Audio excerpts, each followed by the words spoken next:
What, did you think it was never going to happen?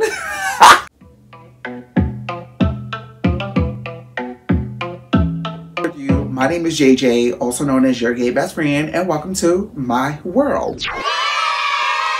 What is going on, everybody? Welcome to our first ever story time. I felt it was fitting for the storybook background. It's giving library vibes, definitely giving I need help in the design department. I got some Domino's pizza, ooh, pepperoni and sausage, a chicken Caesar salad.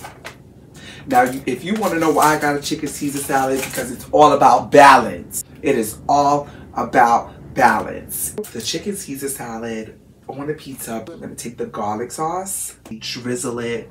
Ooh, look at that. Hands have to be clean. Let's put some of the salad. You take some of this really cold chicken. This is my first time actually ordering a Caesar salad from Domino's. The Parmesan, the croutons on it. And then, to top it off, we got the Caesar dressing.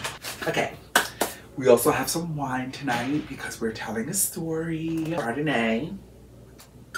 I probably should visit the community guidelines the next time I bring a bottle on the screen. We're gonna have a good old time. Cheers. Now, let's get into it. Yeah, I said it. Anyway, JJ lives in the shelter, y'all. The reason why I'm telling you this is because let's go back to the beginning. One day, I'm in my bedroom and I am a fan of T.S. Madison. T.S. Madison is going to be on Jason Lee's show, Gagging. I didn't really know much about the show before then. I'd seen some things about it, but I wasn't really checking for it. I was like, let me go in, let me see what's going on. And, you know, this particular show, there was a lot of technical difficulties, but I saw the show, I really liked it. I liked all the commentators. I was like, fuck it, let me hop up on the screen.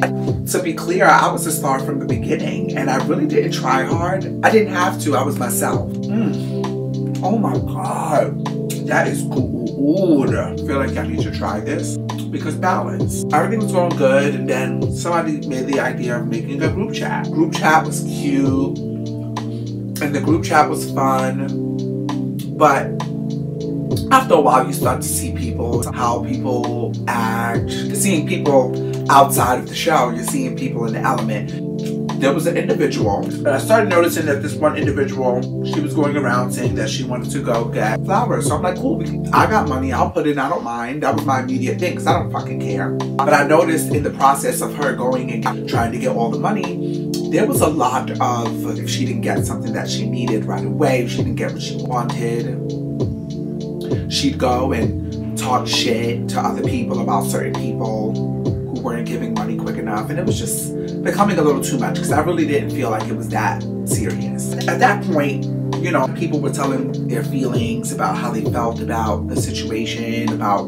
how this said person's character was coming off. If you're wondering why I'm not saying her name, because fuck that bitch. I'm not giving her no more clout. Her name will not be said on this channel. So there was a conversation where we said, you know, anything in the Gag Nation chat does not go back to the show. Because as you can imagine, there was a lot of messiness. There was a lot of messiness. Said person had said that another person in the chat had threatened them. Everyone believed this said person was ready to block the other said person who allegedly did the threatening. And then I said, you know, something's not right about that. This person is not that way. I bring the person into the fold. Guess what? She was lying. Said person never threatened said person. So that was kind of like the first time that I kind of like saw a look of who I was dealing with. There's no way you just was ready to have everybody attack him because he had allegedly threatened you and you lied.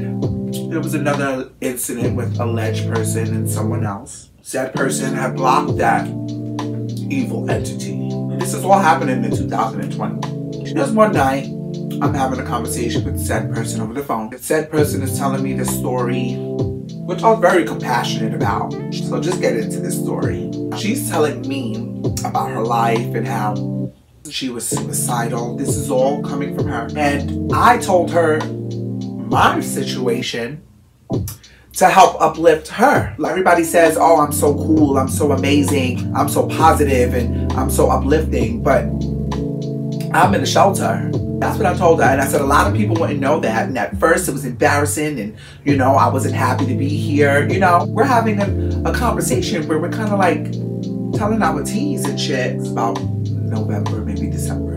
Now, when I had gotten into incident with said person, the initial one, I had muted her post and I muted her story. So I wasn't seeing anything from said person.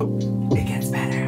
Months and months are going by and I'm not really hearing from her. I see her when I come on the show. I keep it cute, I'm cordial. Let's fast forward to Bigo. I start interacting with a lot of the Gag Nation a little bit more because remember, I left the group chat. Man, what a toxic place Bigo is. So said person is on Bigo. So said person is sending me gifts, being nice. I still know who I'm dealing with, but I know how to keep it cute. There was a night where I was upset. I'm on the borderline, yeah. I was frustrated about what had happened on the show. This is where it gets good. During this time that said person was going around and getting money for his flowers, one person was short $9. I said, hey, I'll pay the $9 for said person. It's not a big deal. Cool, there was no issue. I get a call from said person about the $9. Listen, don't worry about it. If anything, invest the $9 into something that you need for your business, whether it be something towards business cards or whatever the case may be. Because I didn't give a fuck. It was $9. I had been planning to appear on the show. There was no guest. I was like, you know, I'm chilling. I don't want to go on. I was actually hosting on Bigo. I'm watching the show as I'm hosting on Bigo, and I see said person bring up a conversation that happened in the group chat during the time we were collecting money for flowers. Do you know this girl had the audacity to say, oh, he didn't even pay Jay's $9 back to him. I immediately got offended. I said, first of all, I told him he didn't have to pay for the $9. What the hell does that have to do with you? And secondly, that conversation was not supposed to come out because we all agreed that we would not let that conversation come out. So now I'm coming for your neck. Sorry, not sorry. Where is the loyalty? Where is it? Me and one other person had gotten into a disagreement on Bigo. Said person didn't understand what I was doing or how I was explaining it. To be quite honest, said person wasn't listening, or he didn't want to listen. He has a low temper. That PTSD is real. But said person had the audacity to disrespect me, and I wasn't having it. Said person had many opportunities to make it right and apologize. Said person didn't. I appear on the show. I had to explain to Bigo. Because one night I said, you know what, I can't do this no more. I gotta go. I don't need to be in places where it's disturbing my peace. So Jason asked why. And I said, because I keep getting into misunderstandings with people that I'm close to and I don't want to lose any more relationships from that. I didn't really specify about what happened. I didn't go and say that said person sent me an IG message threatening me.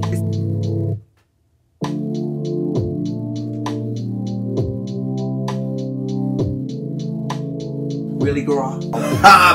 But said person had the audacity to be so upset about it. Show was over. Let me get ready for bed. I get a message from another person saying, hey, we're having a Zoom meeting. Come into the room. We want to talk to you. And we don't want you to think that we're talking to you behind your back. Now that should have told me, do what you was doing, Jay. Luxuriate. But no, I bit. I go into the room. It's this whole thing about said person wants to apologize. And I'm just like, okay, I don't really care, nor do I want to hear it. And apparently that was too disrespectful. You know when they tell half the story and they're like coasting, and I'm really not with the BS. So I was just like, you know, I know you're BSing. Of course, there were a lot of expletives. Another person that should have not been there, that should have been minding that person's business, came out and told me that shut the F up and stop interrupting people. So I responded, bitch, who do you think you're talking to? You shut the F up. Now let's just keep in mind, I was already angry, directed to one person. I don't understand why anybody even had anything to say. It was between nobody but me and the said person. This is getting real messy. It's 1:30 in the morning. It's yelling, it's doing all of this.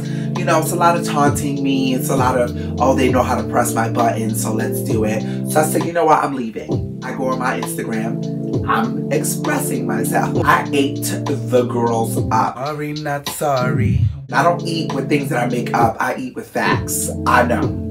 So, parched. bitch. As I'm on my Instagram live, everybody's in my comments. They're saying, hey, come to the Zoom meeting, come to the Zoom meeting. While I go into the Zoom meeting, all I hear is her saying, oh yeah, because he was talking shit. My response was, bitch, you gonna sit there and talk about me behind my back? Like we didn't already have this fucking conversation that you're talking about? And it's, oh, I'm a bitch? Oh, but that's why you in the shelter. I said, I'm in the shelter. Okay, girl, but what I will tell you, it did show me the person that said person is. Because I gave that to her to uplift her in a moment when she was feeling down. And she used it, and she tried to flip it on me. But you know what? I decided, let me come on my channel and let you know, if you live in a shelter, you can start a YouTube channel too. All you need is a light and a phone, and that's some real tea. Don't allow people to make you think that because you're in a homeless shelter, it equates to poverty, because it doesn't. I had a really, really good job before I got in the shelter.